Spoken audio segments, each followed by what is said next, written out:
Hey guys, it's Linda Hopson back with you again. This is video number 16 out of my 35 video challenge, and we are going to now start talking about the failure personality.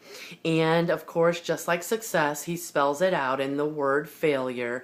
And he talks a little bit about the failure personality in general, and I want to read that part.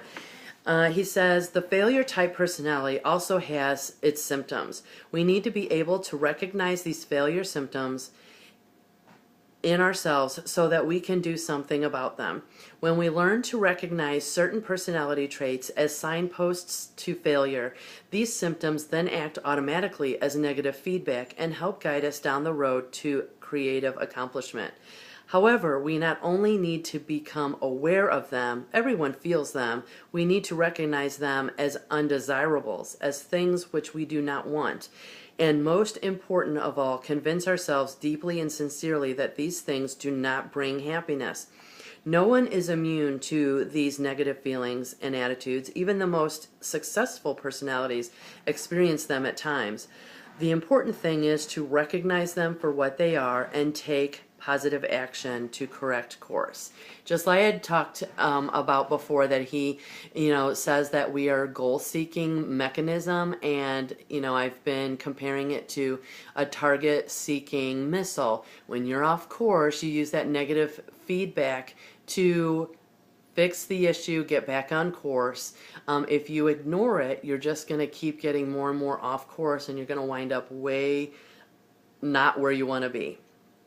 And so the first letter in failure is F, and stands for frustration. And he explains that everybody feels frustration from time to time. It's part of being a human, being imperfect, being unfinished. And in the success personality, those successful people will... Oh, it must be the first Monday of the month because the tornado sirens are going off. Hope it's not getting in the way of hearing me, but I'll keep going. But anyway, with the success personality, they use that frustration to motivate them to get the job done, to get to their goal. In the failure personality, it's not just feeling frustration, because, you want to get to that goal or whatever it may be. It's an overwhelming feel of a frustration about everything.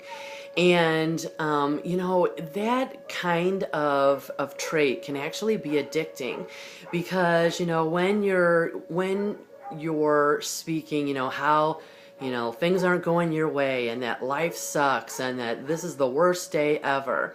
First of all, you're putting that out into the future. When you speak those words and you have those words and have those thoughts that are dominating your brain, you are putting that out into the future, and it just makes things get worse as you go ahead because you're basically manifesting your own destiny, just like the law of attraction. But even if you don't believe in the law of attraction, I mean, of course he's a doctor, I mentioned that before, and he takes a scientist's view of things a lot of times with why we feel these things and why these things happen and what happens in the brain. And with the failure personality, frustration, like I said, can be addicting because they're expecting that sympathy. Oh, poor baby, life sucks. I feel bad for you, and that tends to help you. That makes you feel a little better. And so then, instead of changing things, you just keep talking about it because you want that attention and you want that sympathy. And he doesn't really talk about a prescription as he did with the success personality traits. He basically just says avoid these things or use them, as he said in the beginning, as signposts to you're on the road to a failure type situation. So correct your course and get back on track.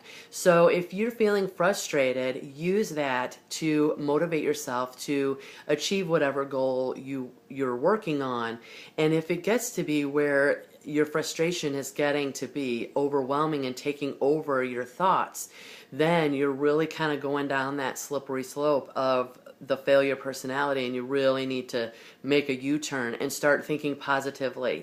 Things aren't so bad, and what can I do to change my situation? You are in control of your life, and you can make the difference of whether being happy or frustrated. So be happy, think positive, use positive affirmations, that always helps, and self-development will help with this as well. And I will see you in the next video.